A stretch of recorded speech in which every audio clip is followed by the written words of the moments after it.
जय हिंद दोस्तों। आज हम इस वीडियो में इंडियन बैंकिंग सिस्टम के विषय में बात करेंगे। और इंडियन बैंकिंग सिस्टम में आज का हमारा टॉपिक होगा मौद्रिक नीति। दोस्तों, आज हम इस वीडियो में मौद्रिक नीति के विषय में बात करने वाले हैं। और आज हम दोस्तों जानेंगे कि आखिर मौद्रिक नीति क्या होती है, आरबीआई बैंक और मौद्रिक नीति क्यों बनाता है, मौद्रिक नीति का कार्य क्या होता है। तो आज हम ये सब इस वीडियो में जानने वाले हैं। दोस्तों, आज हम कंप्लीट मौद्रिक नीति के विषय में पढ़ेंगे और देखेंगे कि आखिर आरबीआई जो बैंक है वो मौद्रिक नीति क्यों लेकर के आता है और इसका महत्व क्या है। तो दोस्तों आइए आज का वीडियो शुरू करते हैं। अगर हम दोस्तों बात करें मौद्रिक नीति की, तो मौद्रिक नीति को आरबीआई बैंक के द्वारा लाया जाता है। जो दोस्तों मौद्रिक नीति होती है, इसको बनाने का काम है आरबीआई बैंक। और दोस्तों अगर हम बात करें तो हमारे देश में 2 प्रकार की वित्तीय नीति होती हैं। एक होती है दोस्तों मौद्रिक नीति, और जिसको बनाता है आरबीआई, और दूसरी होती है राजकोषीय नीति, इसको बनाती सरकार। तो जो भी मौद्रिक नीति होती है, इसको बनाता है आरबीआई बैंक, जो भारत का केंद्रीय बैंक है।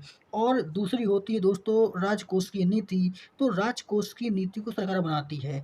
अब दोस्तों अगर मैं आपसे बात करूँ, तो इन दोनों नीतियों का दोस्तों कार्य होता है देश में महंगाई को कंट्रोल करना। और दोस्तों अगर देश में मंदी है तो उससे देश को बाहर निकालना। इसके अलावा मौद्रिक नीति और राजकोष की नीति का कोई कार्य नहीं होता है। केवल महंगाई और मंदी को कंट्रोल करना ही मौद्रिक नीति और राजकोष की नीति का कार्य होता है। और दोस्तों मौद्रिक नीति बनाता है आरबीआई, और राजकोष की नीति का निर्माण करती सरकार। तो हम इसके बारे में दोस्तों पढ़ते हैं कि आखिर मौद्रिक नीति का दोस्तों कार्य क्या होता है। जो दोस्तों आरबीआई बैंक मौद्रिक नीति बनाती है, तो मौद्रिक नीति का दोस्तों कार्य क्या होता है, इसके विषय में हम देखते हैं। तो हमारे देश में जो भी दोस्तों मौद्रिक नीति होती है, ये दोस्तों 5 प्रकार से कार्य करती है। ये दोस्तों पहला प्रकार, दूसरा प्रकार, तीसरा प्रकार, चौथा प्रकार और 5वां प्रकार। तो यह 5 प्रकार से कार्य करती है। अब हम इसके दोस्तों डीपली से पढ़ते हैं कि आखिर इसके कौन-कौन से प्रकार होते हैं। अगर हम दोस्तों बात करें, तो दोस्तों इसका सबसे पहला कार्य होता है वो होता है ब्याज दरों का निर्धारण करना। तो जो ये दोस्तों मौद्रिक नीति होती है, ये ब्याज दरों का निर्धारण करती है। अब दोस्तों हम बात करें कि जो भी आरबीआई बैंक और बैंकों को दोस्तों लोन या कर्ज देता है, तो एक प्रकार से उनमें ब्याज रेट होता है, इंटरेस्ट रेट होता है। तो दोस्तों जो उसका निर्धारण करती है वो दोस्तों मौद्रिक नीति के तहत होती है। मौद्रिक नीति ये तय करती है कि हमको किस ब्याज पर और किस रेट पर बैंकों को लोन देना है। तो इसका निर्धारण कौन करती है? मौद्रिक नीति करती है। इसके बाद दोस्तों इसका दूसरा कार्य होता है वो होता है मुद्रा आपूर्ति और कर्ज देता। इसका दोस्तों मतलब ये होता है कि जब भी बैंकों को पैसे की आवश्यकता पड़ती है, तो उस पैसे की पूर्ति आरबीआई बैंक के द्वारा की जाती है। तो उस समय आरबीआई ये तय करता है कि बैंक को कितनी मुद्रा देनी है और उस मुद्रा पर कितना कर्ज देना है, और दोस्तों उस बैंक को कितना कर्ज देना है और कितनी मात्रा में मुद्रा देनी है, इसकी आपूर्ति कौन करता है? इसकी दोस्तों आपूर्ति करता है मौद्रिक नीति के द्वारा, इसकी आपूर्ति की जाती है। इसका दोस्तों तीसरा कार्य होता है माँग और पूर्ति का निर्धारण। अगर हम दोस्तों माँग और पूर्ति की बात करें, तो यही सबसे महत्वपूर्ण कार्य होता है आरबीआई बैंक का। इसको दोस्तों बोलते हैं डिमांड एंड सप्लाई। इसका मतलब यह होता है कि दोस्तों बाज़ार में, है ना, बाज़ार में जो आरबीआई बैंक है, वो डिमांड एंड सप्लाई की चेन का दोस्तों नियंत्रण करता है, उसको बैलेंस करता है। अगर मैं आपसे बात करूँ कि माँग और सप्लाई मतलब डिमांड एंड सप्लाई क्या होता है, तो दोस्तों अगर बाज़ार में और डिमांड ऑन एंड सप्लाई की दोस्तों चेन अगर मजबूत है, तो दोस्तों बाज़ार में ना तो महंगाई आएगी, ना कभी मंदी आएगी। अगर डिमांड एंड सप्लाई की चेन अगर टूटी, अगर दोस्तों ये चेन अगर टूटी, तो या तो बाज़ार में मंदी आ सकती है और या तो दोस्तों देश में महंगाई बढ़ सकती है। तो अगर मैं दोस्तों बात करूँ डिमांड एंड सप्लाई की, मान लो दोस्तों मार्केट में आलू का प्राइस है 25 पर केजी, और दोस्तों और अगर दोस्तों आलू के लेने वाले लोग बहुत सारे हैं, है ना? आलू को मार्केट में लेने वाले लोग बहुत सारे हैं और आलू की दोस्तों सप्लाई कम है, तो ऑटोमैटिक जो आलू का रेट है वो बढ़ जाएगा क्योंकि दोस्तों डिमांड अधिक है और सप्लाई कम है, तो ऑटोमैटिक जो जो दोस्तों वस्तुएँ होती हैं,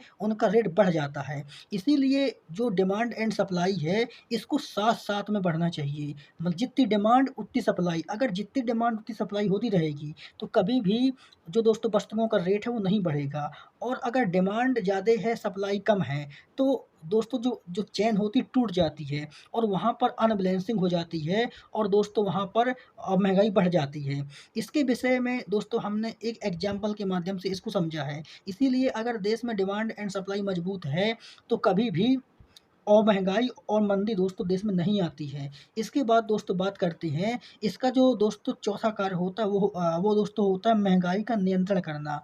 तो अगर हम दोस्तों बात करें आरबीआई बैंक की, तो दोस्तों इसके पास कुछ नीतियाँ होती हैं। तो आरबीआई बैंक के कुछ प्रकार की नीतियाँ बना कर के देश में महँगाई का नियंत्रण करता है। जैसे दोस्तों repo rate, reverse repo rate और दोस्तों सीआरआर, एसएलआर इसके विषय में दोस्तों हम आगे पढ़ेंगे। तो ये कुछ दोस्तों इसके पास बैंक रेट होते हैं, तो ये उनमें घटा-बढ़ा देता है और देश में महँगाई पर ये काबू पा लेता है।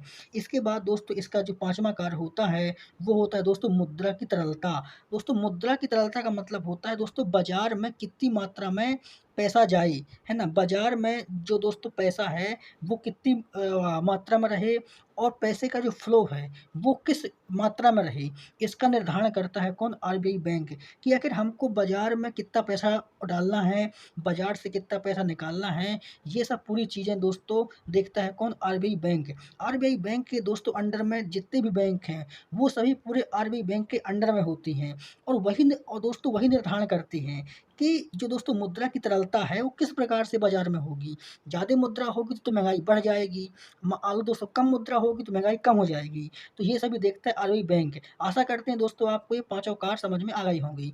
इसके बाद दोस्तों हम देखते हैं मौद्रिक नीति को। तो दोस्तों मौद्रिक नीति का जो मेन उद्देश्य होता है, वो दोस्तों होता है महँगाई और मंदी को कंट्रोल करना। तो महँगाई और मंदी को दोस्तों कंट्रोल करना, यही मेन मुख्य कार्य होता है आरबीआई बैंक का।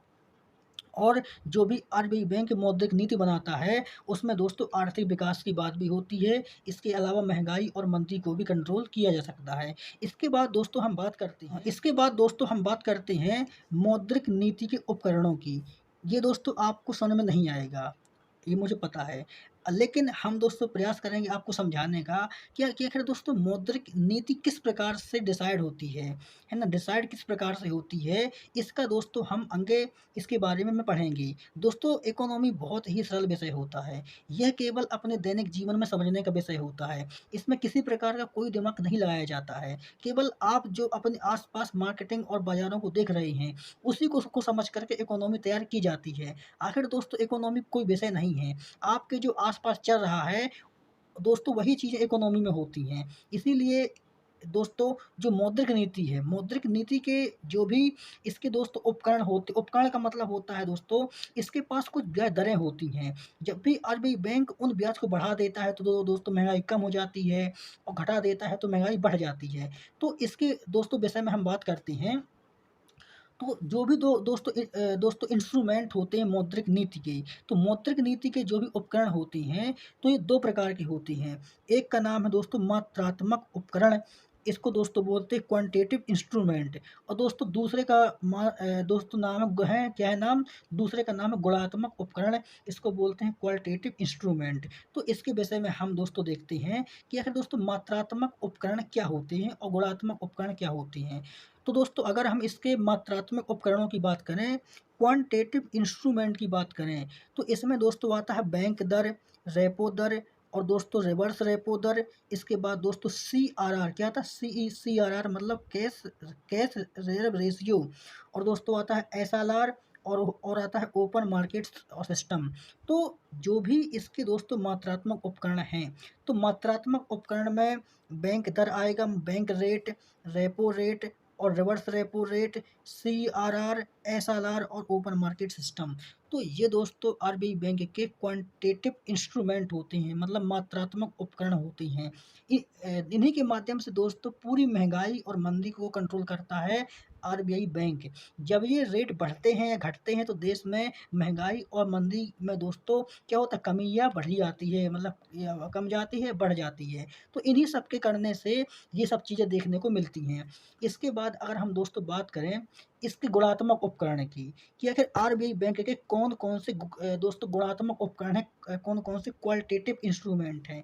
तो पहला दोस्तों आता है सीमांत आवश्यकता। आवश्यकता का मतलब ये होता है मार्जिन रिक्वायरमेंट इसको बोलते हैं। तो इसका मतलब दोस्तों ये होता है कि बाज़ार में किस प्रकार की वस्तुओं की आवश्यकता है, कौन-सी वस्तु का क्वांटिटेटिव उपकरण अधिक है, इसके विषय में बताता है सीमांत आवश्यकता। दूसरा दोस्तों होता है साख की राशनिंग और दोस्तों तीसरा होता है नैतिक प्रभाव।